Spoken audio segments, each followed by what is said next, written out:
What's up everybody, Soundwave Spectre here. So the past week has been a dark one for YouTube, and it's even darker for people who are like me, who are just the little guy content creators out there with $1 and a dream. A dream that now unfortunately looks more like a pipe dream.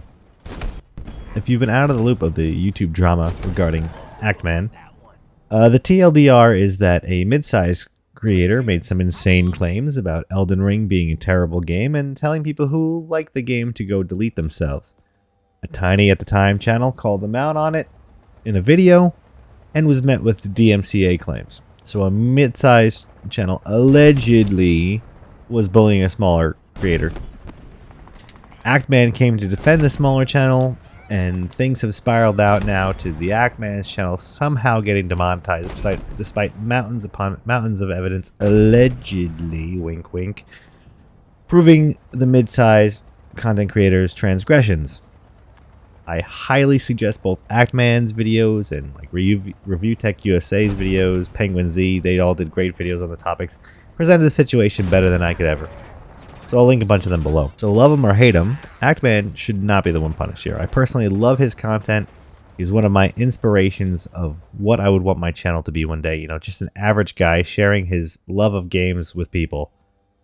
Probably 60% at least of my subscribers are here for my Halo content, and I wouldn't have even found my way to playing Halo Infinite, which started most of my growth, if it wasn't for his reviews of each Halo game making me actually interested in playing them. Sure, he might not be your thing. No one's perfect. But he really highlighted a huge problem at YouTube that maybe the average viewer just hears about or doesn't even know exists. While YouTube may be the best video player platform in existence, smaller creators have absolutely no protection in this place from larger channels. And now we know even large channels, which rack in videos with millions of views each day, also can be struck down for no reason whatsoever. I personally have had a DMCA strike against my channel, so I've followed this whole drama extremely personally. I mean, look at me. I only have 204 subscribers right now. But when I had as low as 38 subscribers, I had my first instance with this. It happened at 3 a.m. one night, and it just broke me. At the time, I was making exclusively audio description videos for visually impaired gamers. I didn't know what I was doing back then, and I still admittedly don't really. But a channel with almost 50,000 subscribers claimed 2 of my videos from across the world. The only thing we had in common was that we both played Diablo 2. I had to try 3 times to get YouTube to reverse the claims. Despite claiming that they were personally reviewed each time, they very obviously did not. In a nutshell, I'm not going to call this guy out, but in a nutshell, it was some Japanese guy live streamed Diablo 2 on his Switch. It was in 720p res, subtitled in Japanese, spoken in Japanese. He was talking in the video, literally coughed in the first second, so you had to just open up the video just to test if it was true or not.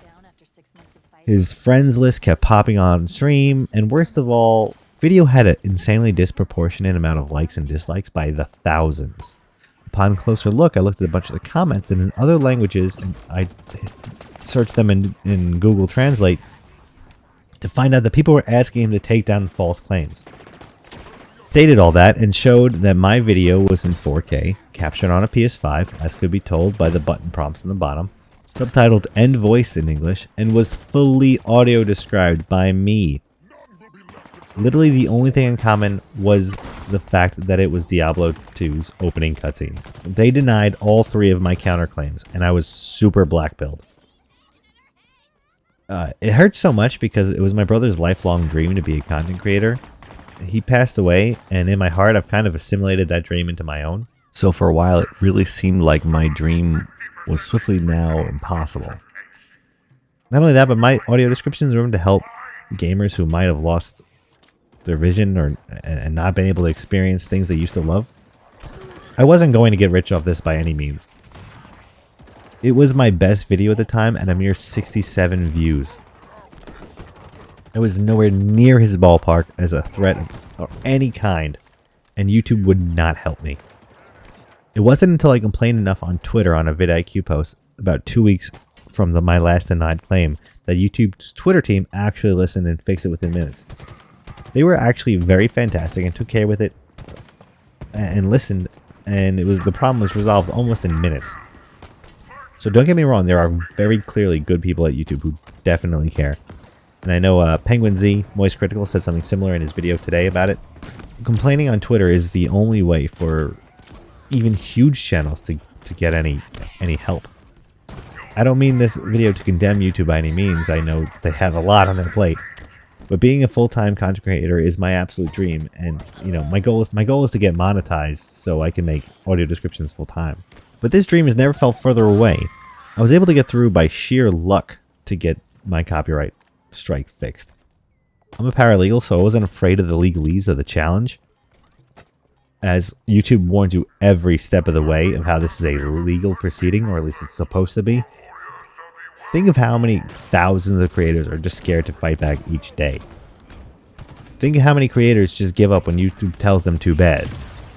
You know, it's heartbreaking that Actman could be taken down for what seems like shining a light on this very broken aspect of YouTube. There's real potential here, especially with how many eyes were drawn to this issue. I was hoping for a real meaningful change to the system. Maybe YouTube changes its guilty until proven innocent stance, I don't know. But this terrible scenario hurts the platform as a whole, and literally every single creator knows now that they have almost no chance to climb the ladder, as a bigger or just existing channel can just cut them down on their way up.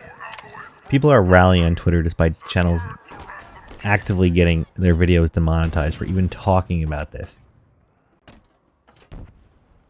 I hope the massive public outcry is enough to change this, as even YouTube's own self-interests are getting hurt from their decisions here. It doesn't make any sense. They're cutting off their nose to spite their face, and now people are rallying on Twitter, and Justice for Actman has been trending #1 across the world.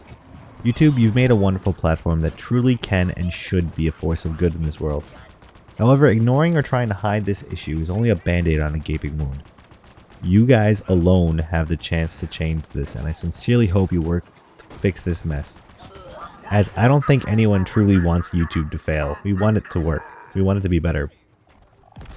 But behaving like this will cause YouTube to fail in the long run. Let me know what you guys think in the comments below. Go tweet out #JusticeForActman. And I know other channels are a little scared because they're getting, because there's obviously blowback. But I don't think you should ever be afraid of speaking up for what's right. So thanks for watching, guys. Be sure to like, comment, subscribe, and Soundwave Spectre, and I'll catch you on the next one. Peace.